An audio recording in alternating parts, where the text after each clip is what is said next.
I believe that leaders inspire others to get involved. They motivate people to do things they wouldn't do without that leadership, and they get them to commit their resources and their time to a chosen cause. For decades, this year's Pinnacle Award honoree has championed the advancement of the association of the wall and ceiling industry across the country and around the world.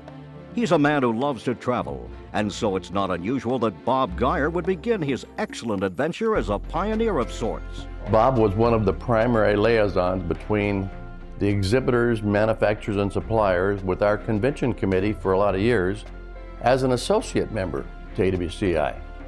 In 1990, when we abolished the associate membership classification, Bob was the first previous associate member to be selected by the nominating committee to start through the chairs, going all the way and serving as our president. He was the only vendor who's ever been made as the president of AWCI. It really speaks volumes for the esteem that the organization held for him. Bob was a great statesman for the association.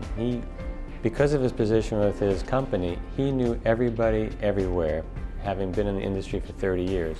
Most of our presidents are very familiar with their region and some of the national members. Bob had a feeling for everybody and the history of every company. AWCI has always been a big part of Bob's life. He spent more time on the executive committee than anyone that I know of, from being the chairman of the CSC to beginning his trip through the chairs and becoming president, then immediate past president. Then he was immediately returned to the chairman of the CSC committee and stayed on the executive committee for 10 or 12 years. A lot of people will come in and do it for a couple of years and then they drop out. They just lose some of the passion, but he's always had the passion for it. Bob used his prodigious powers of persuasion to encourage his company, Wagner Grabber, to donate a classic car for auction to benefit the AWCI Foundation. Well, Bob was one of the guys that makes everything look easy. He loves meeting people. He loves bringing the passion of his career to people wherever he goes. In fact, Bob has always been a man of many passions. He has a deep and abiding love for his family and a genuine interest in getting to know other people. For Bob, it's not only been a professional experience, but also a personal experience. Bob has been able to develop relationships with key members of the industry through the association. Bob and his wife Barbara also have shared a special kind of love with many members of AWCI. I'm not quite sure how Bob and Barbara got the travel bug, but they have it bad. But they are great ambassadors for the U.S. and for AWCI everywhere they go. Between he and his beautiful wife Barb, they can be in Tokyo one week, they could be in Italy the next. They could be going down the Rhine River and then visiting somebody in Seattle. They have so many friends in so many places. It's awesome, and they love to travel, and we love to travel with them. From a private dinner in a castle in Europe to a midnight power walk through the back streets of Beijing, China, you never know where in the world you'll end up when you travel with Bob and Barbara. Well, if somebody asked me where in the world Bob was, I'd have to go to a globe, spin the globe, point it at any place at random, because he's always some place other than where he's supposed to be, which is home. Nobody ever knows where Bob is. Even though everyone agrees that this year's Pinnacle honoree is very special, there's major disagreement on what he's really like. He looks like he could be a celebrity. He could be like a stunt guy for all the other old guys. Dr. Marcus Welby, MD. Could be Cary Grant. Well, he's tall, he's likable, and easygoing. I would have to say Jimmy Stewart. Bob reminds me of the character of Indiana Jones. He's got on that floppy hat and he's always out front trying to explore and create. I don't know, Bob was always somewhere between John Wayne and Scooby-Doo. Sometimes he was just a happy-go-lucky Scooby-Doo. Other times he was the long, tall guy walking in to right all the wrongs and save the day. If you looked at him, you'd say he looked real confident. He's a kind of a thinker type of person. Bob's life journey began in Buffalo, New York, where he was born and raised. He was the youngest of 5 children. Bob achieved many successes throughout his high school years. He was a very, very good athlete. He played tennis, he played golf, he played basketball, was really outstanding. Bob wasn't so busy that he didn't notice the new girl in town. Junior year, we got to know each other quite well, and That was a joy. He asked me out, and on the first date, he asked if I would knit him a pair of basketball socks, because all the guys had these orange and black basketball socks. So I knit him, and the poor guy, he was stuck with me forever after. But it's been wonderful. Eventually, Bob and Barbara married and had 2 daughters, Jackie and Sandy. Theirs was a close-knit family. We typically had dinner together every night, and we would go camping every summer. When I was really young, Dad was going to night school, and he would be sitting at the kitchen table doing his homework, and we would be sitting there with him quietly, and he would read some poetry or something to us. Bob took his role as father very seriously, passing on to his children his rules for successful living. First one was don't spend it all in one place. Second thing Dad taught me was to treat others like you'd want to be treated. Short and sweet. Don't be stupid. That's probably the biggest, thing he's ever taught me. Don't be an idiot. Not to trust people that say no problem. Whenever someone says there's no problem, there usually ends up to be a problem. Bob's early career took some twists and turns until his brother John convinced him to join him in the company he and his partner had started. He was very enthusiastic about coming with our group. He knew a lot about it because of my telling him. Sounded a little bizarre after being in industry and so on to become a screw salesman, but boy, it turned out to be the best decision that he or we ever made. Bob relocated his family to Philadelphia, and they all learned a new business together. We'd go for crane hunts. Wherever there was a large crane, there was bound to be a construction site that needed drywall screws. Within a year, the Geyers moved again, this time to Florida, where Bob headed up a new grabber office. We took him down there, and that's where he's been ever since he's started with the company. And he's loved every minute of it, I know.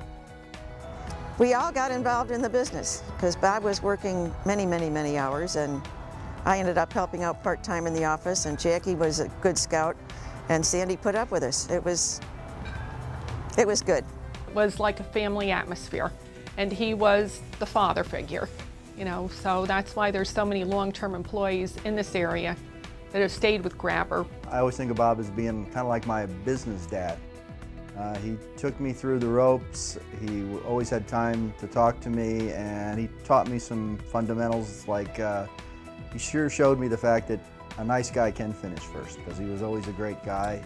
My first impression of Bob was that he was a very outgoing individual, very friendly, very straightforward man. The great thing about Bob is you always knew where he stood. There was no gray area with Bob. He told it like it was. Communications were very open with Bob. He was easy to talk to, and you always understood what he wanted. Very easy individual to get along with, as long as you were doing your job. He has a huge baritone voice and a commanding presence, and he can be rather intimidating at times, but Pop's always been fair. In some ways he was old school, but yet very modern. Old school in that people should be treated with dignity, but modern where he'd rather wear shorts and no tie than wear a tie at all. He often would say, "Do I have to wear big boy pants to this meeting?" It's no secret that Bob pursued yet another passion in Florida. In the old days, it was always boating, and he had a couple of boats, and then boating was always a big part of his life. When we were on the boat, somehow we ended up calling him Captain Sir. Another experience that comes to mind was when we were on our houseboat in Lake Powell, and the winds were blowing as they normally do, but they were blowing pretty hard this afternoon.